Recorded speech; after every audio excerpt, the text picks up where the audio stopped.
Hello mga kaibigan, meron ba kayong GCash account na hindi nyo na mabuksan kaya hindi nyo makuha yung balance ng inyong account? Well, ano man ang dahilan kung bakit di nyo mabuksan, maaaring nawalan kayo ng SIM card o kaya nawala yung cellphone nyo. Kung ano pa man yan, okay lang yan dahil today, ibibigay ko yung solution kung paano nyo makukuha yung inyong pera doon kahit hindi nyo na mabuksan yung GCash account nyo. But first, kailangan meron din kayong isa pang GCash account para makuha yung pera doon.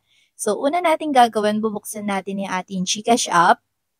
So, etong GCash app na bubuksan natin, yung account na to ay eto yung bago mong account. Okay? So, tapusin nyo hanggang dulo para ma-explain ko pa sa inyo yung mga kailangan nyong malaman. So, dito sa front ng ating GCash app, hindi naman natin kailangan mag-login. Makikita nyo dito yung Help Center. Pwede nyo na itong itap dito. And dito mapupunta tayo sa Help Center page nila kung saan kailangan natin i-scroll para mahanap natin yung hahanapin nating solution. So, wait lang. I-select natin tong Your Account under ng Products and Services. Now, dito, makikita natin dito yung mga articles na pwede natin pagpilian. And dahil ang hahanapin natin, paano natin matatransfer yung funds natin sa ating old account dito sa ating bagong GCash account, ang isi-select natin dito is yung Manage Your Account. And dito na nga natin hanapin yung ating hinahanap. Tap lang natin yung See All 15 Articles para makita natin lahat ng pagpipilian. Then, scroll lang natin hanggang sa makita natin yung ating hinahanap. Mababasa nyo itong How do I transfer money and services from my old GCash account to my new one? So, ito yung iselect natin. And bago tayo mag-proceed, habang loading pa mga kaibigan, remember, your subscribe can help reach more people who need this tutorial. Thank you. So, dito, ito yung mga required documents na kailangan nyong ihanda. Kailangan nyo ng accepted valid government ID. So, maganda na kayo ng valid ID nyo and syempre, kailangan nyo din ng clear photo ng inyong sarili habang hawak nyo yung inyong ID. And by the way, mga kaibigan, kung hindi pa fully verified yung account nyo dun sa inyong lumang account, kailangan mag-provide kayo ng notarized affidavit of loss for the lost, deactivated, or expired SIM card. Pero kung fully verified naman yung account nyo, okay lang kahit di na kayo mag-provide nito, okay? And please take note na ito lang daw mga products na nakalista dito yung matatransfer nyo sa inyong bagong GCash account from old accounts. So, etong lending, ito yung mga example niya and hindi ko na iisa-isahin. Now, sundan nyo lang mabuti itong cursor ko para hindi kayo malito sa aking pinipindot. So, under nitong steps to transfer funds to a new GCash account, ito yung pipiliin natin dito. If it is the first time that you will be reaching out to GCash to transfer your funds, tap natin tong arrow. Then dito, ipapakita nila or mababasa natin dito na kailangan yung bago nating GCash account ay fully verified na din. Then, kailangan ihanda na din natin yung mga kailangan natin katulad ng valid ID, SOP, and yung notarized affidavit kung hindi pa fully verified yung GCash account na hindi mo mabuksan. Now, para makapag-proceed na tayo, itap na natin tong click here to request the fund transfer. And take note din mga kaibigan na kailangan yung SIM card na bago na nakaregister dun sa bago nyong GCash account ay nakaregister din sa inyong pangalan. Now, nandito na tayo sa may form kung saan ibibigay na natin yung mga details natin na kailangan ni GCash. And remember pala dito, pinapaalala ni GCash na huwag tayo magbibigay ng ating MPIN or OTP sa kayong card number natin, okay? Now, so dito sa ating email address, yung email address na ilalagay natin dito, ito yung nakalink dun sa ating bagong account. So, wag po kayo malilito, ang ilalagay natin dito, yung email address na nakalink sa bago nating GCash account. Then, dito naman sa ating registered full name, ilagay lang din natin dito yung pangalan.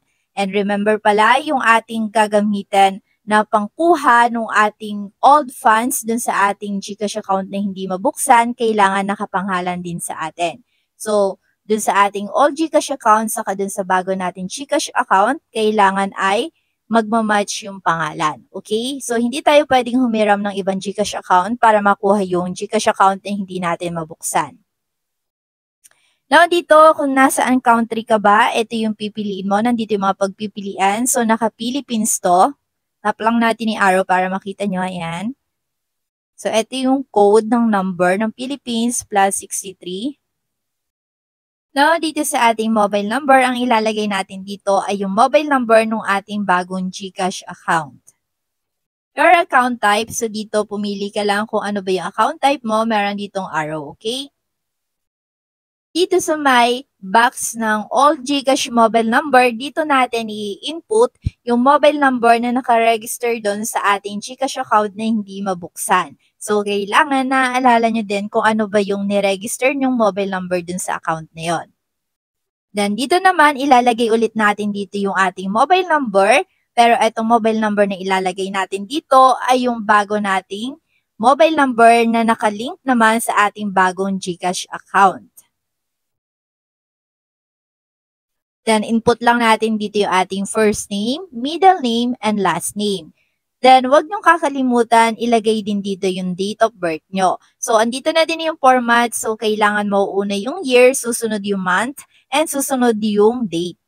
Take note. So, dito kailangan hanapin nyo or isipin nyo mabuti kung ano ba yung nakalagay na email dun sa inyong lumang GCash account dahil kailangan nyo din i-input yun dito. Tapos, tatanungin din tayo dito ni GCash kung ano ba nangyari sa ating old number. Meron dito mga pagpipilian, pumili na lang kayo. So, tap natin yung arrow para makita nyo.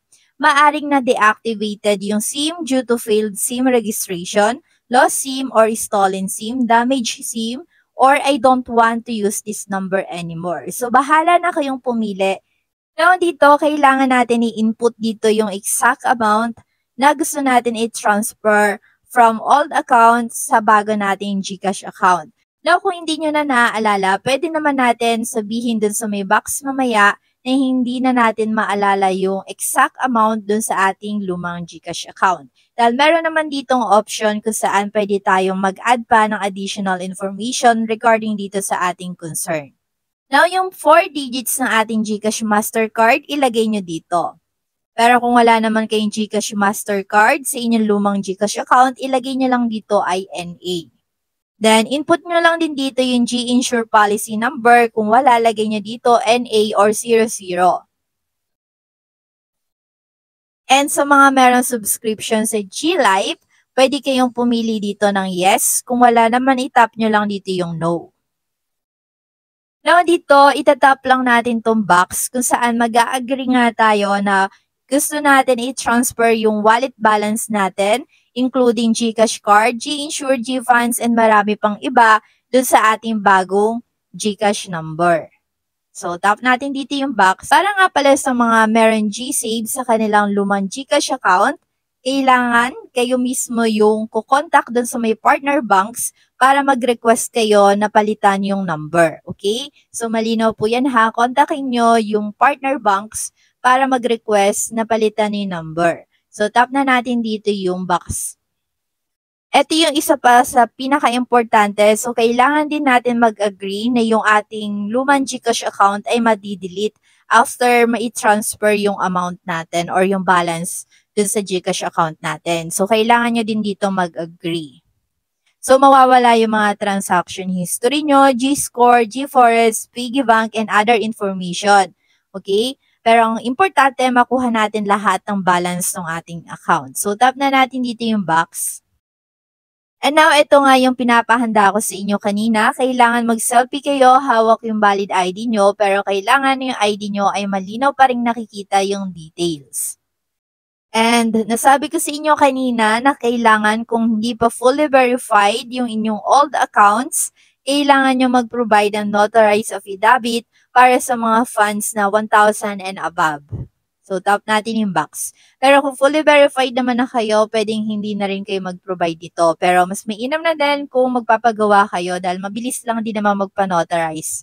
Then, ito yung mga available or valid ID na kailangan yung pagpilian. So, ayan, SSID, UMID, drivers, and marami pang iba. So, tap na natin yung box. Okay. So, nandito na tayo sa pinakahuli kung saan kailangan natin mag-add ng other information regarding nga dito sa ating concern. So, kanina, nasabi ko sa inyo, kung hindi nyo na maalala masyado yung balance or yung total amount na meron sa inyong all GCash account, dito nyo na lang sabihin. So, sabihin nyo dito, hindi ko na po maalala yung total amount na meron yung aking GCash account. And kung ano pa yung mga gusto nyo sabihin. Okay lang naman kahit Tagalog dahil mas marami pa ring customer support na Filipino yung sumasagot sa ating concern. Okay? And eto na yung pinakalas na kailangan nating gawin. So, dito natin i-upload lahat ng nabanggit ko kaninang files katulad ng valid ID natin, tapos yung affidavit. Now, kapag okay na lahat, kailangan muna natin i-review lahat ng details natin and pag-isipan natin kung tama ba yung mga naisagot natin. Then, itatap na natin yung submit. Then, maghihintay na lang tayo ng respond from GCash within 48 hours dun sa ating bagong email address. And pwede rin naman kayo maghintay dun sa inyong lumang email address, okay? So, kailangan i-monitor nyo din yan para makita natin kung ano yung sasabihin nila regarding sa inyong all GCash account. So hanggang dito na lang ating tutorial mga kaibigan and see you around.